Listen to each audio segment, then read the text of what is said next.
Acha, everything will be facing the other way. So, just to be clear, একটা জিনিস সেটা হচ্ছে POI এর ক্ষেত্রে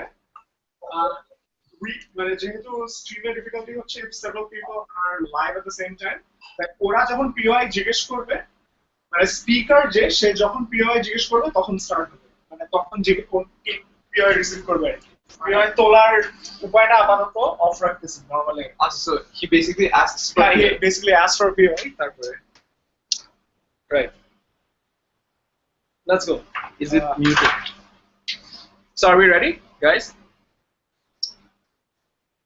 can't yeah we are ready yeah I think Prabhat just asked for half a second. We're just waiting for him to be back and we'll start. All right. That's great. Your team is ready? Yeah, my team's ready. Okay, perfect. Hey guys, all the best. Hey.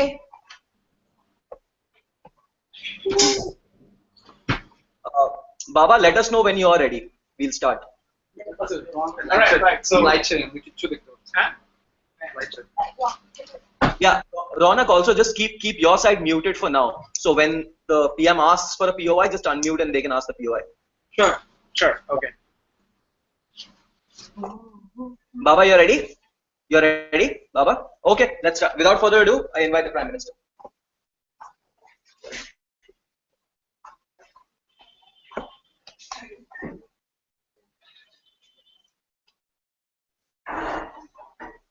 $11.5 million cases of domestic violence go unreported every single year. Helpless, voiceless, tormented women victims are surrounded by families who cannot or do not help them and husbands or spouses who cannot or will not stop beating them up.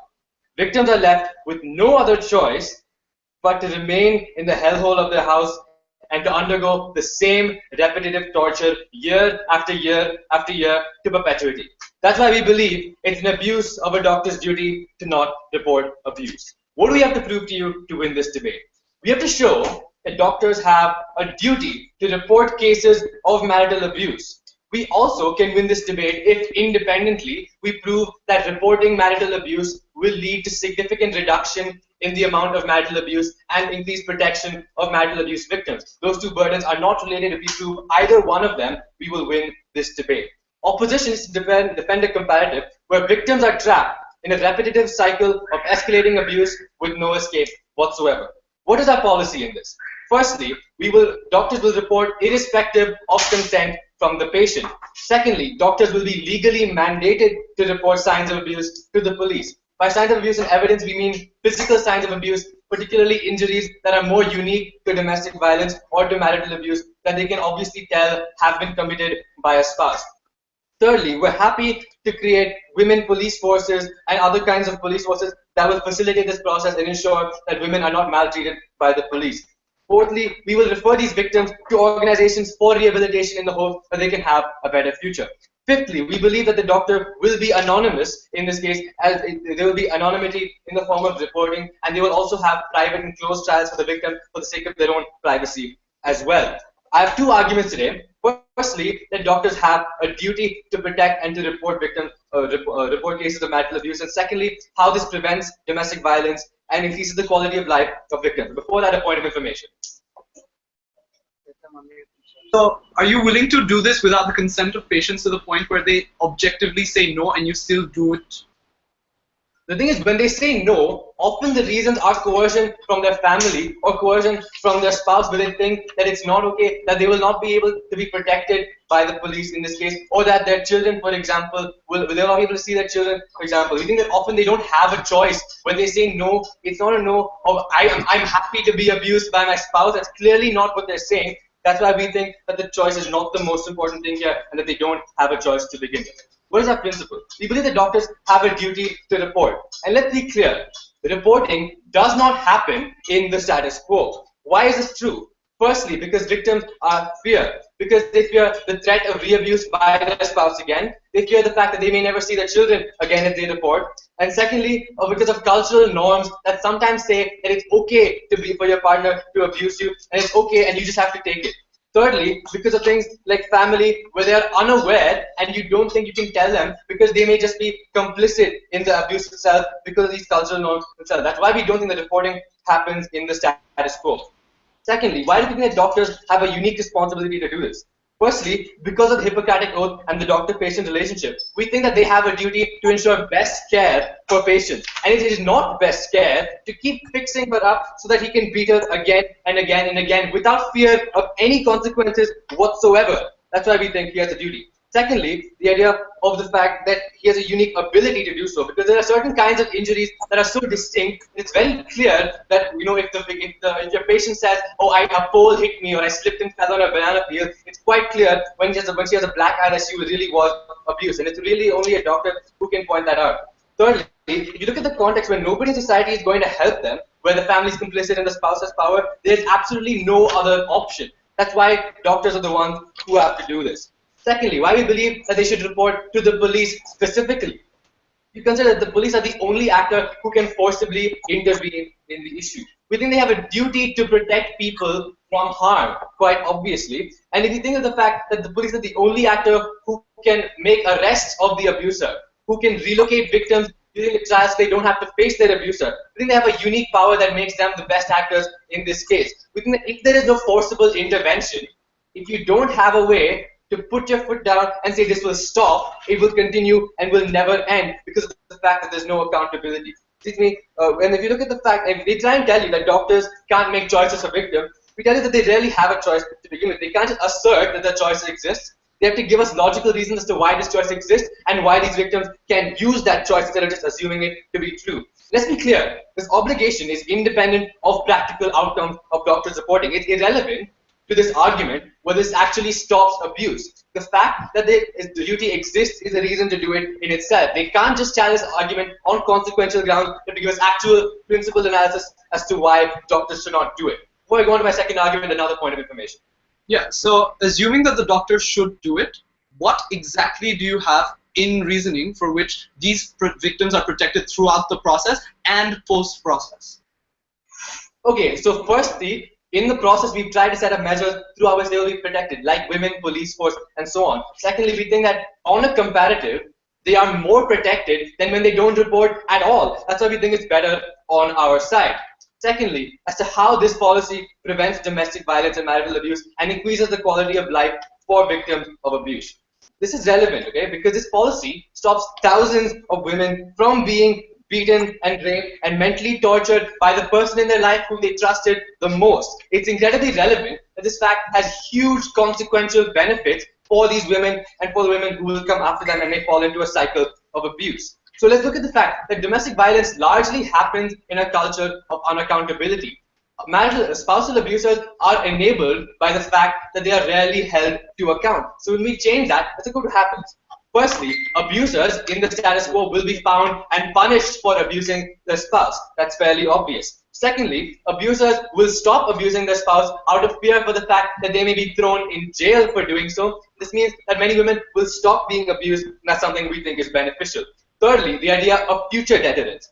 If you think that you will be held culpable for hitting your spouse, you are unlikely to ever start doing it to begin with. You are unlikely to ever set your spouse into the kind of cycle of misery that happens in the status quo. And for all these reasons, we think it's going to increase the quality of life and reduce the incidence of the marital rape. But on their side, they can't ensure this kind of culpability. They simply cannot ensure that abusers are held to account. And that means that all the benefits that we accrue simply can't be held on their side. They can't prevent domestic violence or mitigate it on a large scale, while only we can. The massive benefits, the simple massive utility of this policy should win us the debate in itself. It's not enough for them to just, even if they think that, even if choice is sometimes limited in some cases, we think the sheer utility, the sheer benefits to all these women are why you would win this debate. Ultimately, when billions of women are abused by the person they trusted the most in their life, it's not, and they're going, many more, it's going to fall into the same cycle of abuse because they don't have the protection. We act to stop it. That's why we win. The opposition now needs to come and give you a principled justification for why it's okay for doctors to derelict their duty to their patients. And secondly, they need to account for the future deterrence that happens on our side and saves millions of women from the cycle of abuse that only we can claim. If we don't get a proper response that in their next speech, we will win this debate. Because ultimately, we believe there is an abuse of doctors' duty to not report abuse. We propose. Here, here. Okay.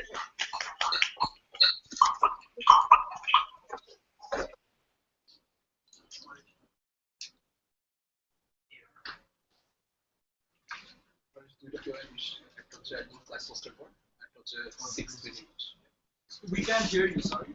Ronak, what were you messaging me about? Prabhat is here, right? We're still live, right? Yeah, we are. Yeah, absolutely live. I can see what's happening. Send to me in Messenger for the live stream. Yeah, okay. That's what I was asking. Okay.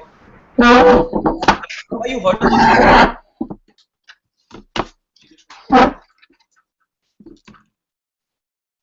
I thank the Prime Minister for that speech. Now invite the leader of the opposition. Here. Hi, can you guys hear me? Hello? Yeah. Right? Cool.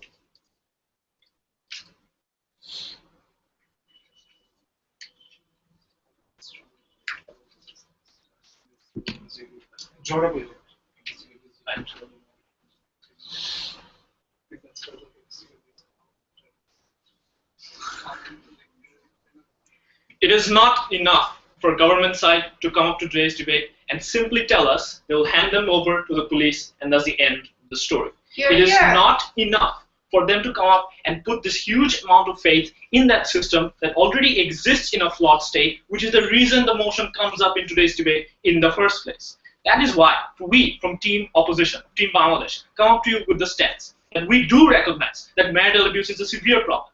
But it is a war that doctors should arm you to fight for, not sign you up against your consent and send you off to fight this without your own terms. I will talk to you about three things. First, I'll talk to you about why this thing violates the confidentiality of the doctor-patient relationship. Second, why the doctor has no right to use your personal information for any sort of social agenda.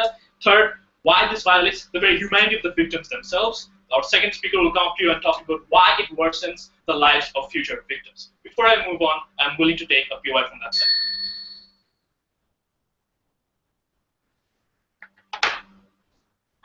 How many lives is choice worth?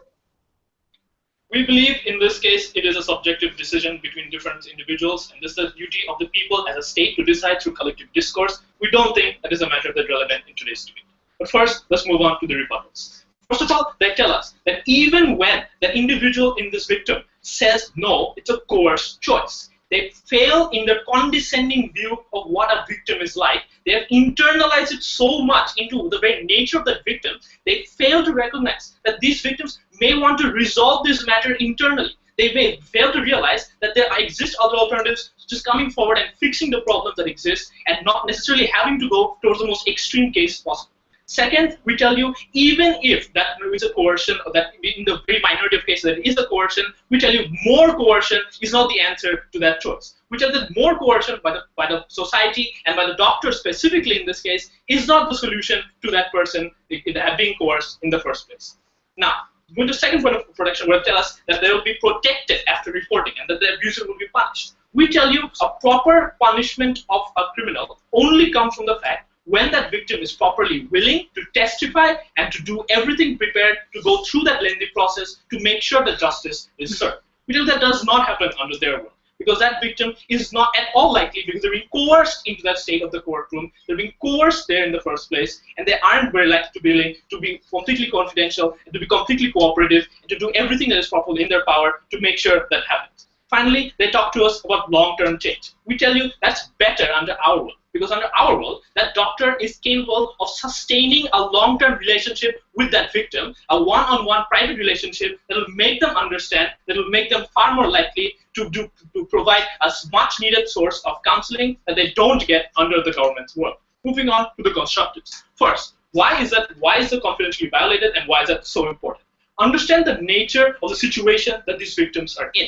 The one person that they spend so much time with has violated every trust that they've put in them through the act of marital abuse in the first place. Now, in their desperation, which is already hard to go to a doctor in the first place, in that desperate choice, they put a trust in the doctor as well. That trust has now been violated. That trust has been violated for the simple fact that they haven't made the decision to do it in the first place. Understand what this means. This means, on second unit, this means that the doctor, even though he doesn't know if that person wants their story to be publicized or perhaps to work through the problem themselves, the doctor puts aside that obligation of the patient to consider what they want, rather puts their own social agenda forward. In this way, why is it harmful? Because it's treating that victim the same way the abuser treated that victim. Because it's treating the victim as a mere object to an end, as a mere not as an end in and of themselves. It treats the victim as simple battering ram to use for advancement of unfounded social propaganda. What does this mean from our side? This means that violation has occurred in this relationship. This means that relationship has been severely compromised to the point where that victim loses an essential support group. Second, we tell you why the doctor has no right at all to use that personal information for a social agenda. If we use, for example, if a person comes up to a doctor to seek help for an STD, that doctor does not have the right to question what sort of lifestyle choices they made to get into that. They don't have the right to question the historical background of that. Rather, that is a choice of that victim to divulge that information or not. It is a choice of the victim to go forward with it or not. We tell you that the duty of the doctor, the duty of the healthcare provider, is to provide choices and alternatives. We tell you, and then leave that choice to the victim to decide, to the patient in this case to decide. It is not to use that story against their will, to publicize it in a way that they did not consent to, and is not worth violating that consent, and is not worth using that for a social agenda. Finally, before we move on to the third constructive appeal, Do you allow people to self-harm in the status quo? we do allow individuals to self-harm in the status quo. That is a factor of the status quo itself. Finally, moving on to the third point of victims, how it violates the victim's humanity in the first place. What does the doctor do? The doctor impulsively, without considering the status quo, without considering the many different factors such as the social status, such as considering what that society may think of that person, where they live in a victim culture or an honor culture or a guilt culture. The doctor impulsively tells society what happened to this victim, and this becomes the primary means by which that victim is identified in society. In essence, this results in a doctor forcing an identity upon the victim that they did not consent to. It consents to more than just their private lives. The doctor now dictates how that individual's social lives and public lives are now to be lived. That doctor forces them to live with that identity of being a victim for the rest of their lives, to live in society as having that label of being that person who's been told by society that they're a failure, who's been told by society that they're the ones who have been a victim and the receiving end of all that society has done.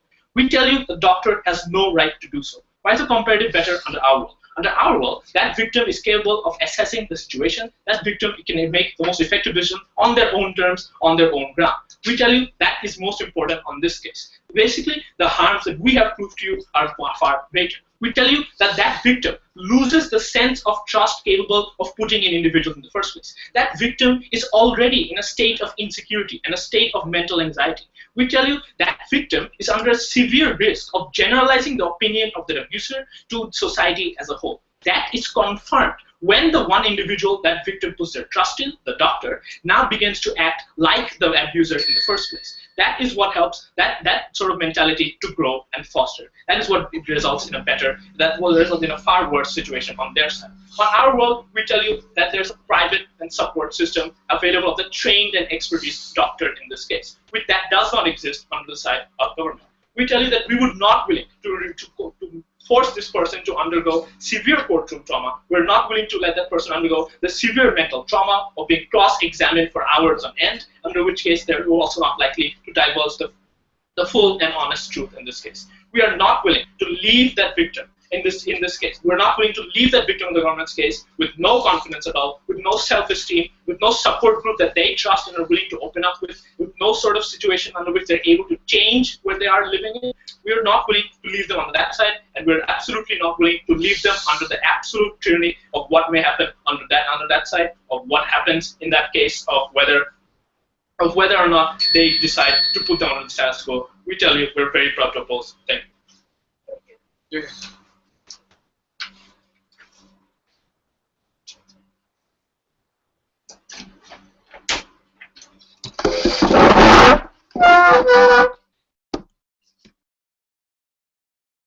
I thank the Leader of Opposition for that speech. Now I invite the Deputy Prime Minister.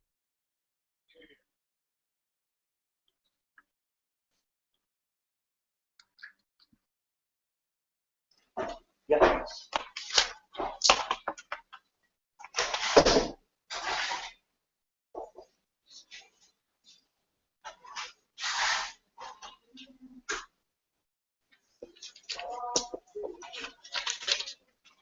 Timer.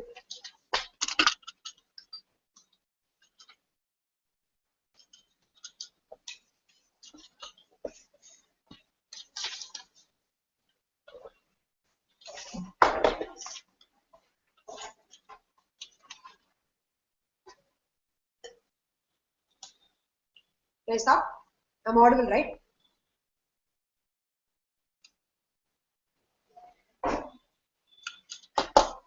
The problem with today's opposition is revealed through the way they reported our case. The fact that they entirely left out our entire second argument about the efficiency, about improving the quality of life of victims and preventing so many potential victims and potentially saving thousands and thousands of lives is the problem that the entire case had, and that is what we will show you. Before moving on to constructors, 5 areas of rebuttal. First, what are their alternatives? The first speaker asserts that there are other internal ways of solving this. What are they? We never got to hear this, and the reason why they didn't say it is because often none exist, and they are condemning individuals to a perpetual cycle of violence and abuse. Second, choice. The opposition chose to pretend as if choice exists on their side. At best, their choice argument is neither here nor there. Why? Because of the reasons that my first speaker so eloquently explained. One, fear. Second, there's a physical clampdown on their movement. Third, cultural norms mean that they justify it themselves. Fourth, their family doesn't allow them to report or doesn't report it themselves. They promote it or are complicit in it. This can't be your internal solution, because we think they were hinting on family solutions when they talked about like solving these, right? The point at which their way to solve domestic abuse is by trapping them in those same families that perpetuate their abuse. They've already lost their debate, and then their major argument was based on a mischaracterization of the status quo. But second, this choice goes on about self-harm. Let's get to this later. Plug it up. Third party harms. This is something that they never failed to recognize from our case. When we told you that these individuals continuing to stay in these in these abusive relationships are disproportionately puts their children at harm, we never heard any response whatsoever. So we assumed they concede to them. Fourth, this characterization of us using them as battering rams, right? You think one, even if these individuals know that they want to report, which they say doesn't happen, it's just a false claim for them to say that individuals don't want to report. We think it's rather that even in the case where individuals want to report, they're not allowed to do so through physical and emotional barriers. But second, we think the responsibility of the doctors is to ensure best possible outcomes, and like they conceded, and the better way to do it is to immediately stop abuse whatsoever. And third, we think even otherwise, this battering ram argument was a mere assertion for them to tell us why we should not save thousands of lives over potentially removing the consent of one individual. But finally, what they actually do as a doctor on their side is an action that is tandem to abuse, where they set up their victim for a further cycle of abuse. Moving on. Third area of rebuttal. What is the role of a doctor? Their whole questioning history stuff was irrelevant, because what this debate is about ensuring the best possible future for the victim.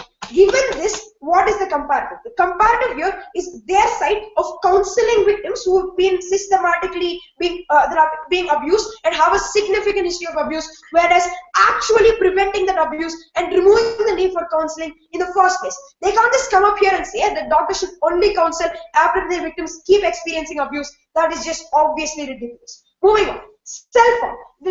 At the point at which they consider to our POI that yes, they will allow self-harm, they were losing this debate already, because they are happy to allow irreversible harms and a severe risk of death as a result of a perpetual cycle of violence on their side of the house. Domestic abuse in this way is uniquely problematic in the sense that while curing that victim, you're sending them back to another cycle of abuse, and this is the risk of death that they have to defend. But even apart from the self-harm, we think the third-party harms argument that we've been pressing still applies, and they failed to respond to that.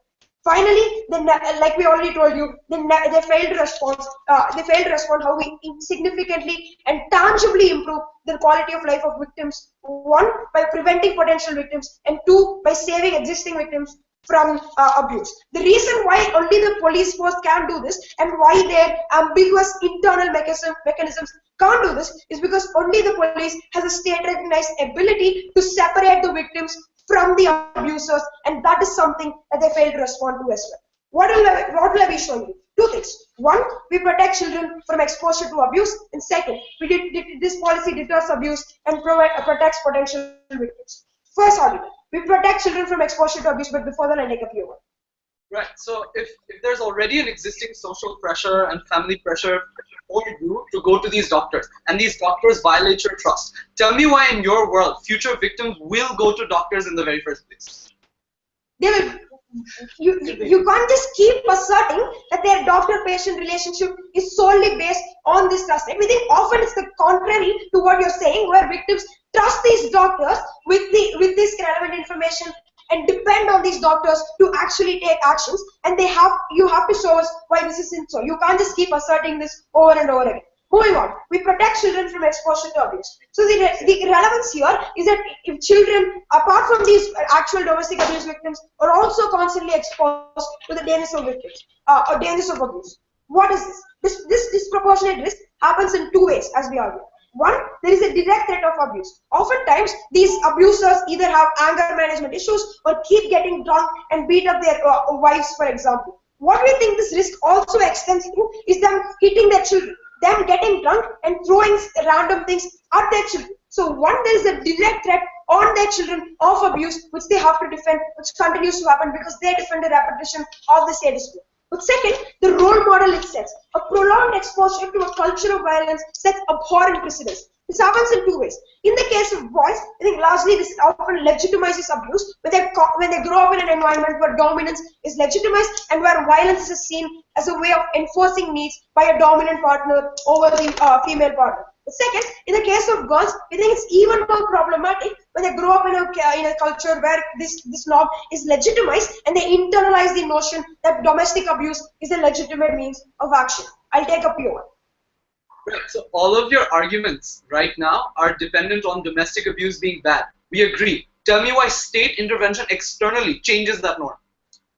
Because we've been telling you that, let's get to that. The reason why we change this is because, one, only the police can separate the victims and abuser because we remove the direct threat of abuse. But second, and more importantly, by not exposing these children to a culture of misogyny and abuse, we are obviously breaking the cause of this vicious cycle in the first place, and that's what you have to defend. That's the comparative. Therefore, we're the ones creating direct and long-term protection for vulnerable individuals in the status quo. A lack of reporting is extremely harmful, and their alternatives do not solve us. Moving on. How we deter abuse and protect potential victims. In the status quo, abusers plan to get away. They manipulate the inability of victims to report. How does this happen?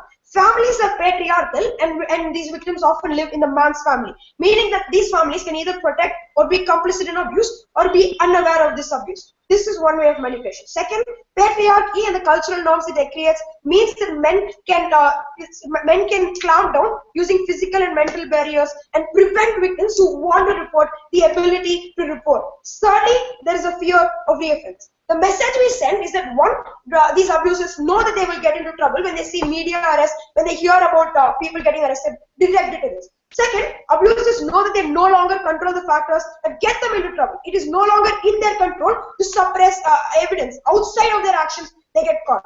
Thirdly, and finally, they have an interest in reducing abuse because they don't want to go to the doctors, because though they still care and don't want to commit murder, obviously, they think now there's a greater chance of them getting caught. This means that we save thousands of women, and this is the burden that they have to discharge, and they fail to do so very, very proudly.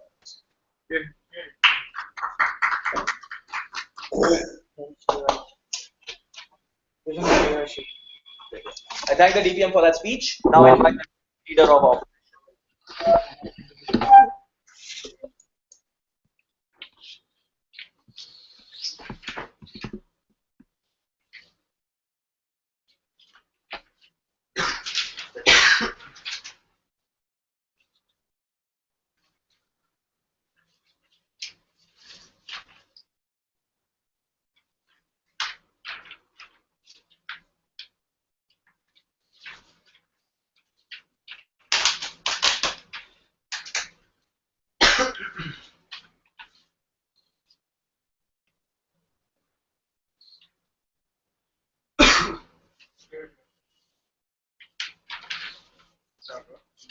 Guys, can you hear me?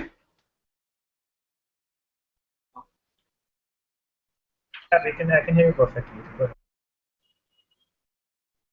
Time. 1 second.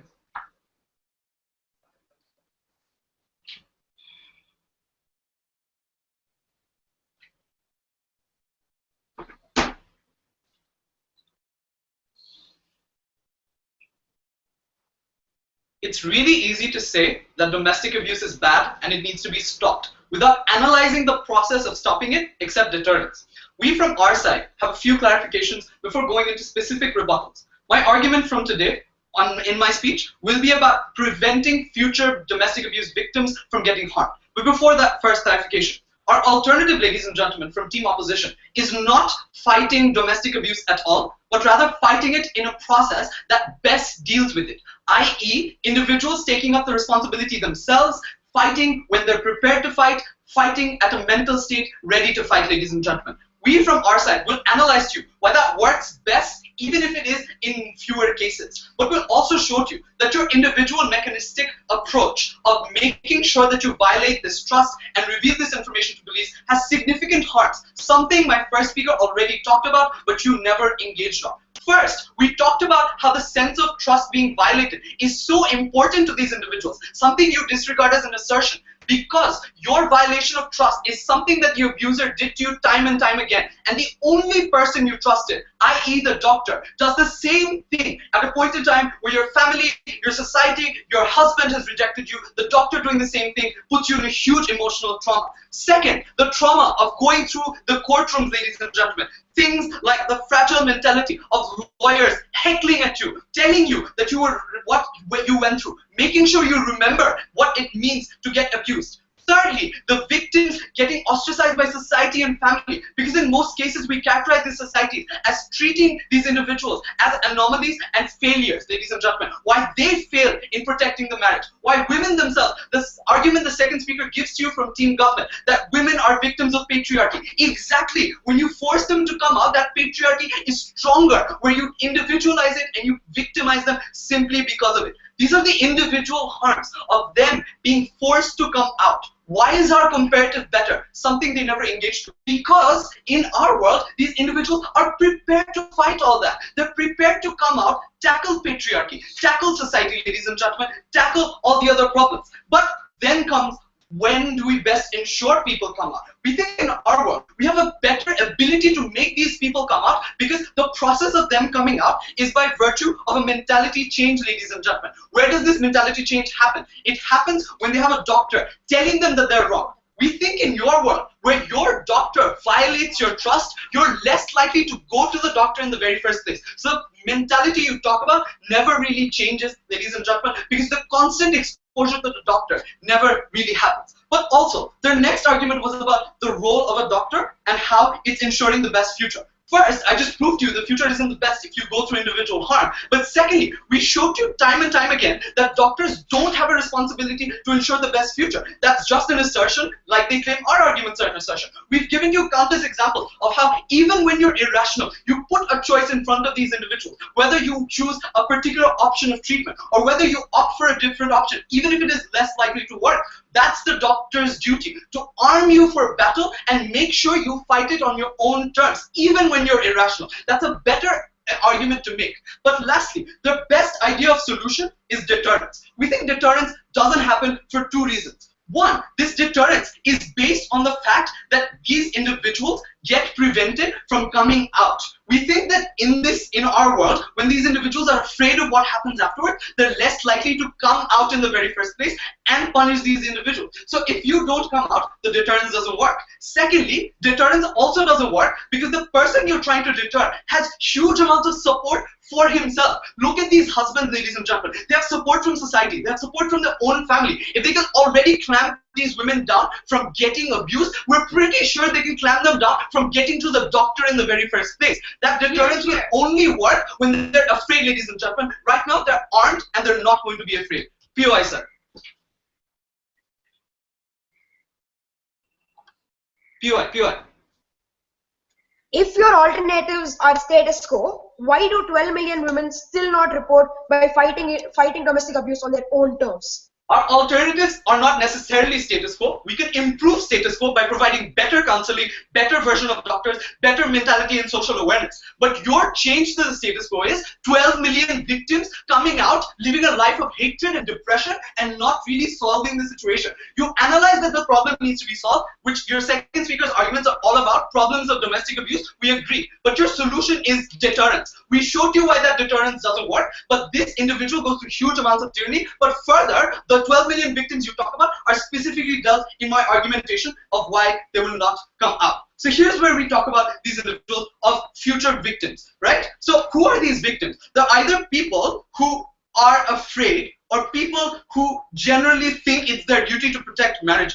We think firstly, people that are afraid are probably have the biggest source of consolation from doctors, i.e. they're afraid of coming out, they go to doctors, they understand what it's like to be a wife in a proper relationship, they get the mental support from their doctors. But even people who think it's their duty by virtue of what their families tell them, they go to doctors to have shelter, to get support at a point in time when no one else supports them.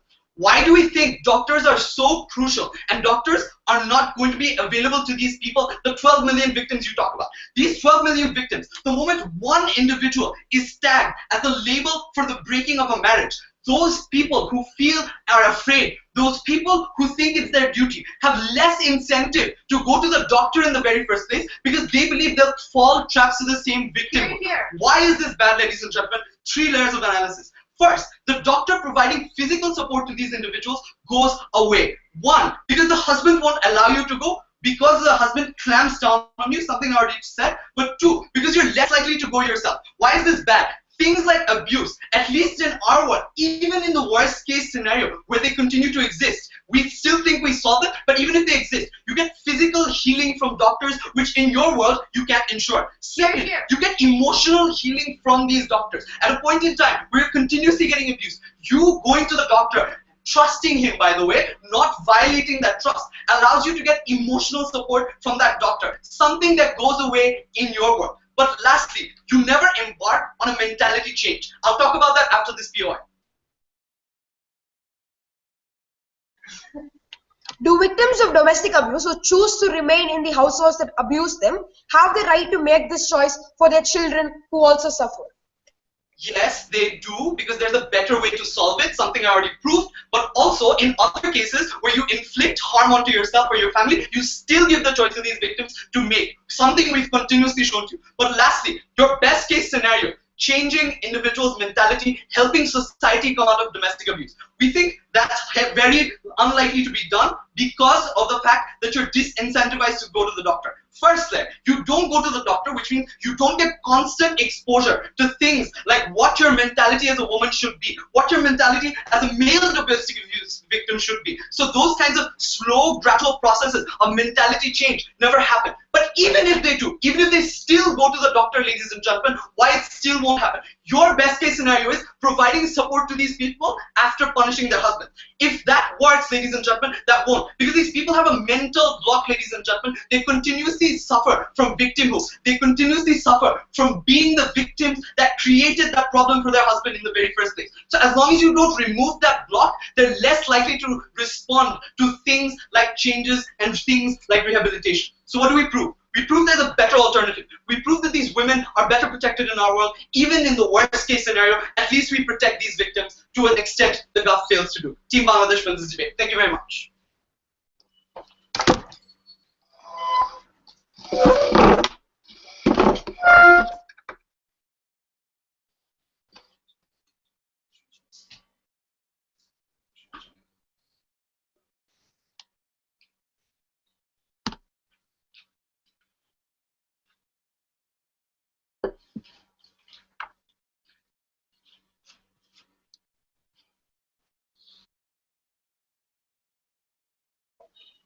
I thank the DLO for that speech. Now I invite the government whip. I'll do that.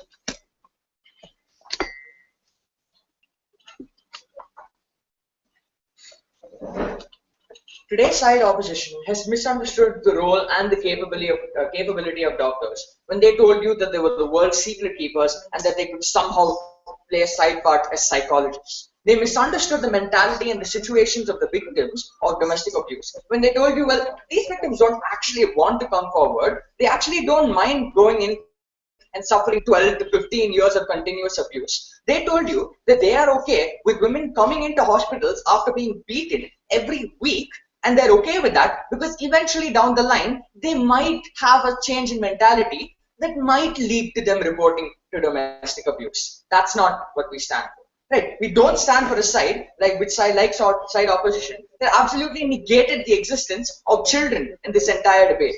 We believe it is an abuse of a doctor's duty to not report abuse. What are the main questions in today's debate? Firstly, this question on what is the duty of the doctor and how much of a choice do these victims actually have? And that's a major part of what this debate came down to. Because at the end of the day, all we need to really show is that these women don't have a real choice. They don't have other alternatives which opposition showed are unlikely to work. If we simply prove that, we win that we are better on the outcomes and on the principle as well. So let's look at what we told you. We told you that there's no choice now. Gave you reasons in our first and second speakers, like the family, like the fear that they face, like the culture around them. Okay? And what they told you is, no, there are ways of negotiating at home. Their idea of breaking women out of domestic abuse is negotiating with a drunk man who hits you every day.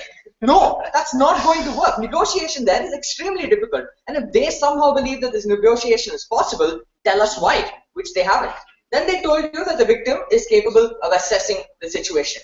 Nonsense. That's not what happens. These victims are emotionally traumatized. They are not in a position to judge and look at everything over there. That we've given you factors which actually coerce them and make sure they have no choice in the matter, forcing them to live in a hellhole of domestic abuse continually, right? And they haven't contested any of those reasons, not once, and they haven't given you any of their own logical reasons why this choice exists. They mainly just asserted that they're there. And as a result, we win on the choice. We win on the fact that women do not have a choice to come forward in this domestic abuse. We've already won this debate. Now, they told you a whole part on how the doctors can't use these victims as their own tools, as a battering ram for social agenda. Right? That's not what's happening. Firstly, this helps those victims as much as it helps any other domestic abuse victim. Okay, they've conceded when they told you that they're going to be coming in very, very often to see the doctor, that woman or that victim is going to continuously be beaten. Okay, they're accepting that, and we cannot believe that they're going to be okay with the side that actually advocates that. It's not in the doctor's own self-interest to advocate this or to spread this information. It helps the women. And at the end of the day, considering the fact even that little bit of trust is broken, we've shown you the massive number of people liberated on our side of the house. And we are okay making that trade-off as a last resort. They try to give you some analogy on how an STD victim has a choice, but that doesn't work here because an STD victim does not go back to a home where he is victimized all the time. Okay, STD victims do not fall under this debate, that none of their analogies in this situation work.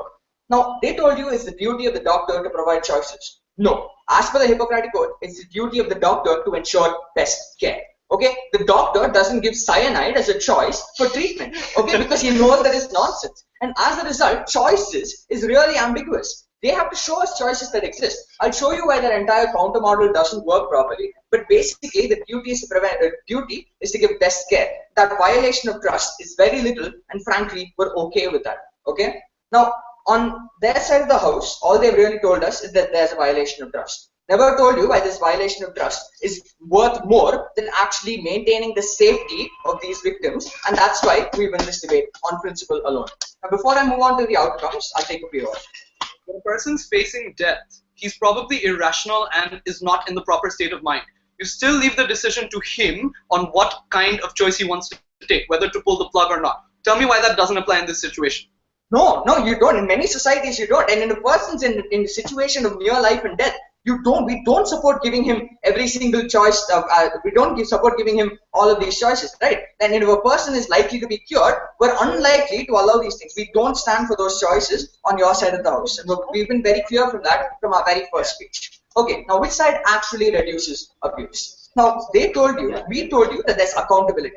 Okay, that there's future deterrence. Now, on their side, they tried to assert in one line that people won't be arrested. They didn't tell us why these trials aren't going to actually work, considering on our side, there's a massive amount of evidence that is likely to result in a conviction. Okay, now conceding they made that point well, which they didn't, they don't even need to be arrested, right? Because if a police officer comes knocking to your door asking questions about domestic abuse, you are unlikely to commit domestic abuse because you know and you have that fear that the police are on you. It's unlikely to happen.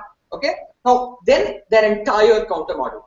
Doctors are psychologists. Okay?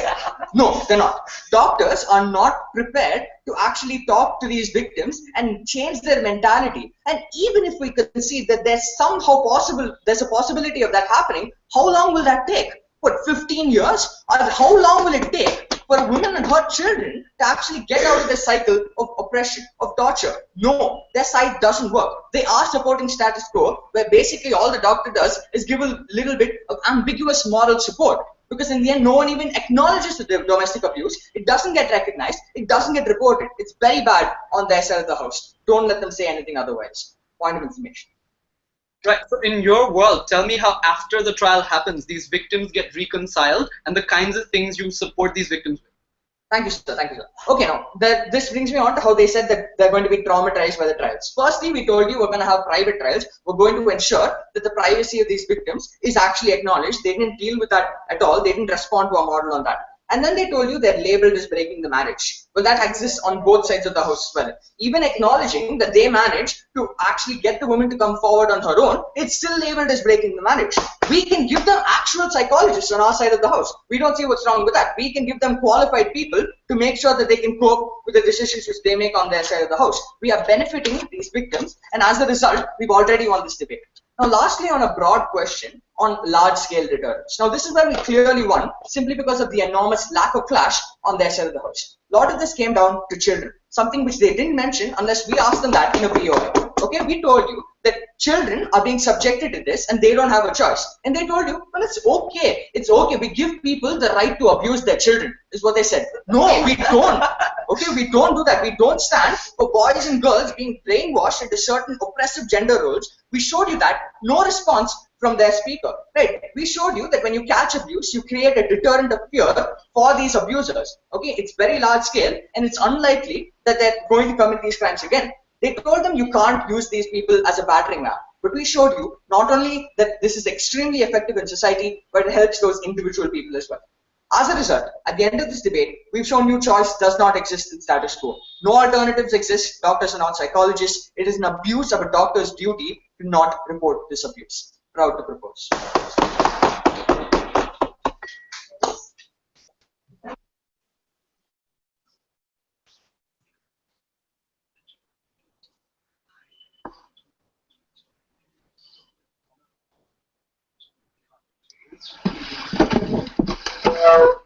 No, that's now I invite the opposition with.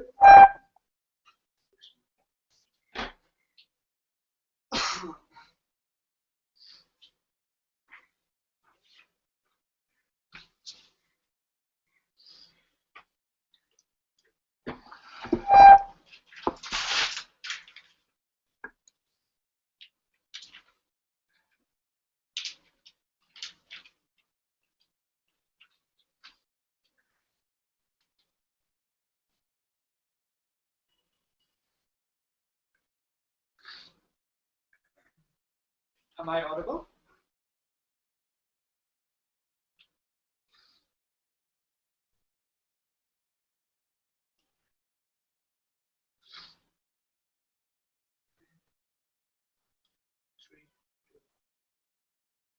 Team India will like you to believe that these doctors are not psychologists, that these doctors are incapable of making these patients understand that they have a choice, that these patients won't ever realize that they have a choice, and hence they're always irrational when it comes to making a decision.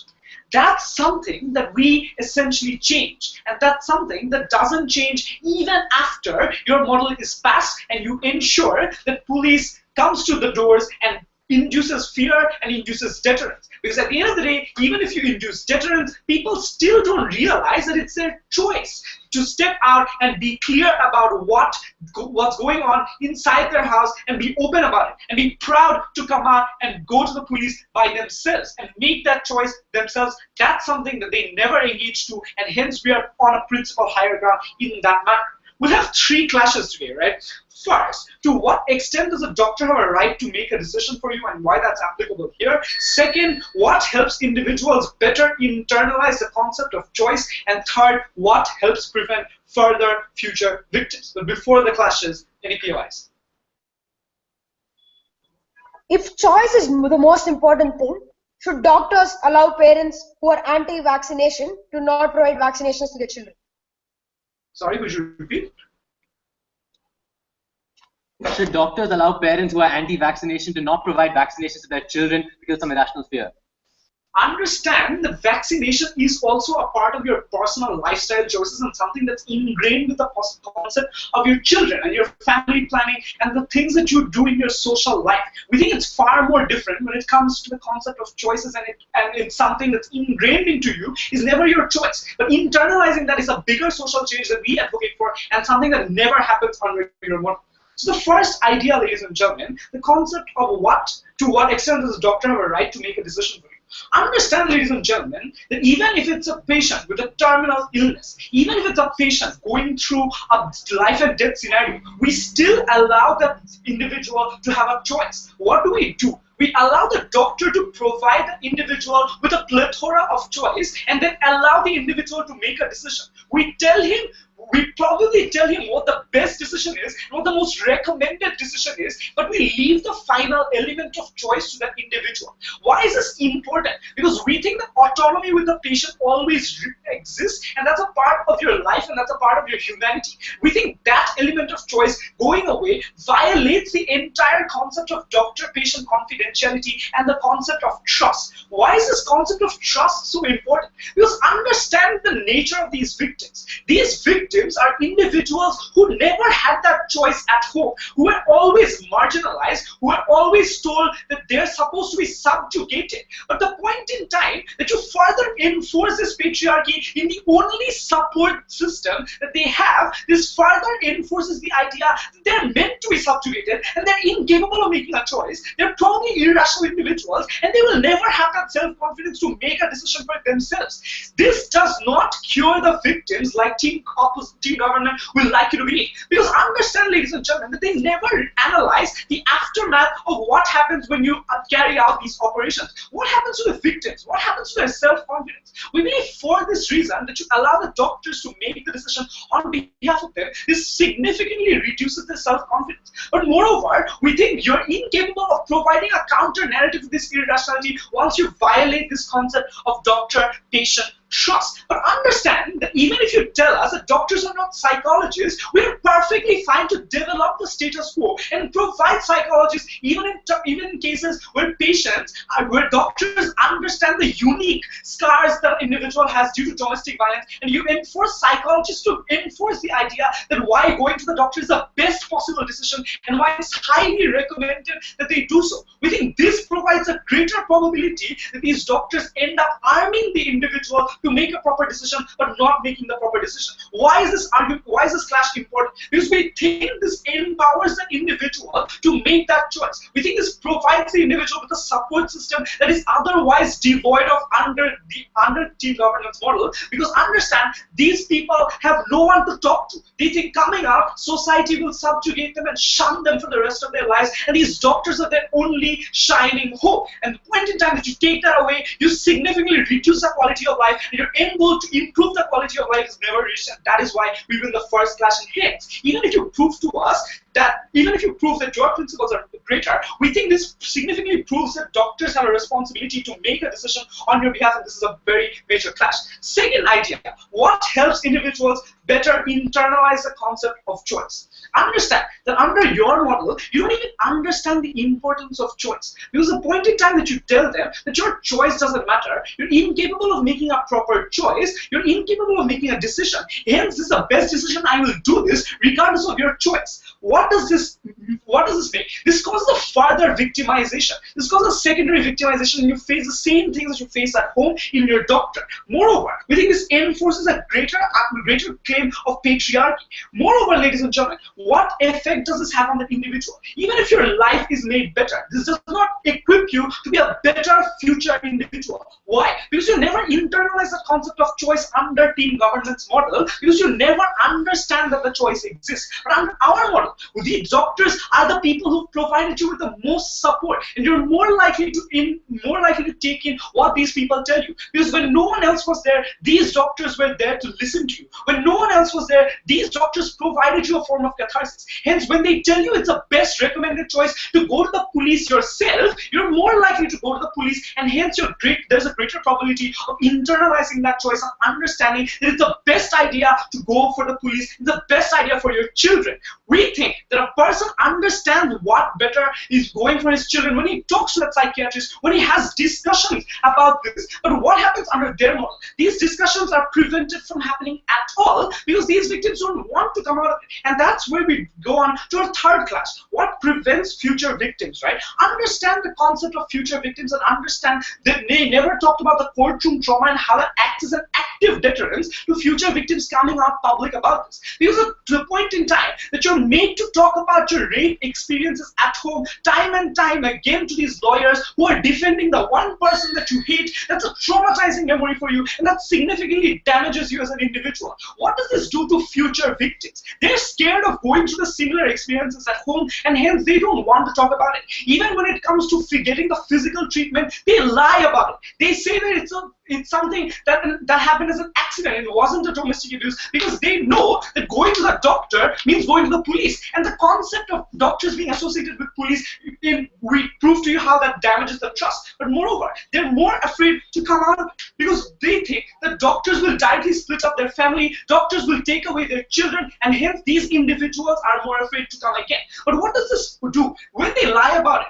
people going through similar cases of domestic violence think that they are the only ones going through this pain. What does this do? There's absolutely no discussion under team governance model about the causes of domestic violence because first, these individuals refuse to come out because these individuals know that coming out and telling your doctor means being shunned by the society, shunned by your family. But secondly, your deterrence doesn't absolutely work because these husbands actively prevent their wives from coming out because they know that the point in time if they let their wives go, they make sure that they go to the police. Hence, they never even go to the doctor, they never even go get the treatment.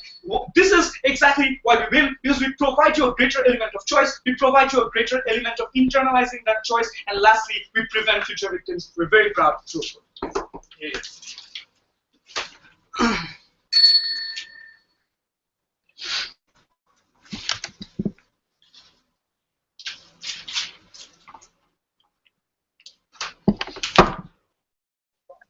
Yeah, I'll reply. Okay.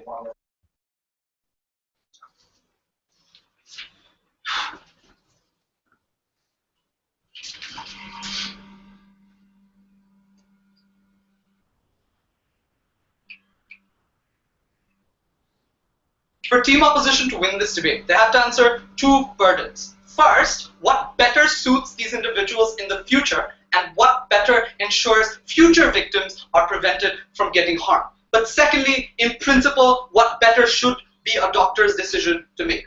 The first idea was where we had a chunk of analysis from team opposition that was completely disregarded by team government. We gave you analysis from our first speaker about how the individual harm is not just of sending them, punishing these individuals, and them living a happy life. It's the process they go through, the kinds of traumas they face, whether it's the courtroom trauma, whether it's stigmatization from family members, whether it's societal perceptions and overall ostracization. Something they never responded to from team government. The only analysis of this process of victimization was the fact that solving the problem involves just punishing these individuals. Where we've constantly given to you on primary level analysis of how punishing a victim without you being prepared to do so harms these individuals even more. So on the primary level of that individual being protected and the harms he goes through, it's pretty clear that opposition wins this clash. Second idea, the future victims and what they go through, ladies and gentlemen. The biggest characterization from team government was about the sheer numbers of domestic abuse and how bad domestic abuse is, the kinds of effects it has on individuals and families. We completely agree to that. But we gave you counter-analysis time and time again of how these future victims of domestic abuse often are afraid for the very things team government talks about. Things like societal oppression, things like family oppression.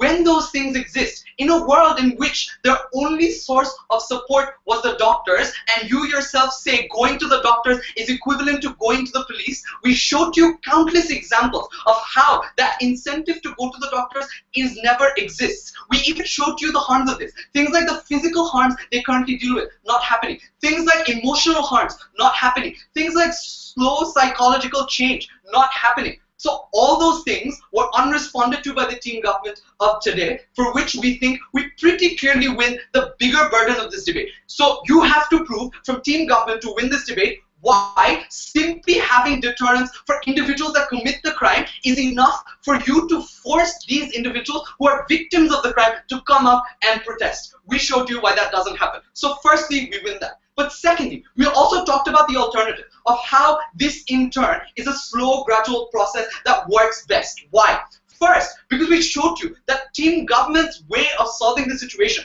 depends holistically on that system being feasible and that system having the necessary change. We showed you in many cases why if that individual is not prepared, the system won't work. Things like her lying at court, things like her treating herself as a victim at court, crying at court, those kinds of things don't happen. But secondly, at our worst case scenario, even if these victims go unpunished, we still showed you that in a world where this happens 10 years later, that still is good enough, because in that world, all these victims come out and are mentally prepared and are ready to take the fight on and lead a battle that is likely to be successful. Not in the government's world, where the process is quick, sure, we agree, but is less likely to succeed. So, pretty clear and pretty evident, team opposition takes that. But lastly, a doctor's principle and the principal argumentation of why a doctor should do this. The chunk of team government's case centered around what is best outcome of a situation for which a doctor should take this decision. We constantly gave to you material for one that never really happens. Just because you have a Hippocrates oath doesn't mean you take all those situations into consideration. We showed you countless analogies of how you arm an individual rather than make that individual your tool to create a change. But secondly, we showed you why arming that individual works in our world. We showed you that slow mentality change is the best way to protect these individuals. But thirdly, we talked to you about principles such as trust, principles such as things like having the ability to store your own personal information, and why that's important to these individuals. Something something the government simply disregarded. So we win this debate on principle grounds and on utility grounds for simply chunk of material government didn't rip out. We win. Thank you.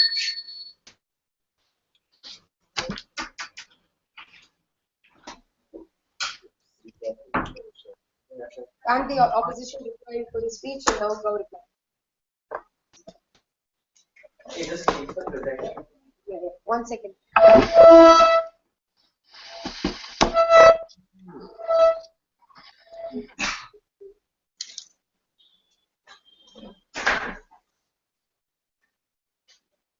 May I start? Yeah.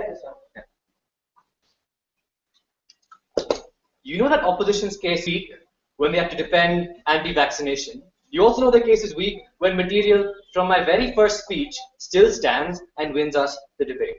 Opposition's case was premised on a few things. Firstly, that choice is always free and always exists in all cases. Secondly, that doctors are capable, doctors have psychology majors. And thirdly, that somehow children just don't exist. Right? They tried to misrepresent our case when they talked about how we use women as battering rams for social engineering. Wonder where they got that phrase from. When we actually try to give women agency when they want to report but can't. When we try to help children escape from abuse when their parents will not let them do so. When we try to deter abusers and prevent thousands and millions of women from being abused, something that opposition simply can't claim. What did they do instead? What were the solutions? Firstly, nothing. Secondly, counseling, which is not mutually exclusive to our side. And thirdly, mentality change. Government, we have already showed to you why mentality change is simply not worth the trade-off in the long term, and also why it's unlikely to happen to begin with. That's why we don't think they win that. Two questions in this debate. Firstly, what is the role of a doctor? And secondly, which side helps victims of domestic abuse more? What is the role of a doctor? We told you the role of a doctor is to provide best care. Principally, we believe this obviously follows from the Hippocratic Oath and from the fact that doctors are supposed to encourage their patients to take on the best procedures for their illness, or tell them you need to take this illness, you take this tablet for your illness. Obviously, it follows that the first and foremost responsibility is best care. What they try to tell you is that the first responsibility is choice, providing the patient's choice, wherein they obviously have to admit things like anti-vaccination are justified. The reason we don't think things like that are justified is because obviously anti-vaccination does not cause best care. They try to say that anti-vaccination is different because it's in your personal life or domestic and social life, but obviously both are in your personal life, both are ingrained in you by choice. Obviously, in cases where choice is restricted by the fact that certain things are ingrained in you from a very young age, it's obvious that sometimes choice has to be overridden. They also try to assume that choice exists, whereas it doesn't often because of the fact all the social pressure that they themselves pointed out and that we agreed on. Next, they talked about trust.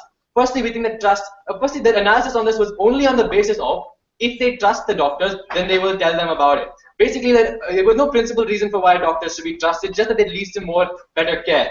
Firstly, we already showed you how better care is ensured on our side. The fact that they haven't provided a principal justification means that we win on trust. Secondly, we deprioritize trust for the sake of itself. We think if you trust your doctor, but your doctor can't take care of you, that's not a good doctor to begin with.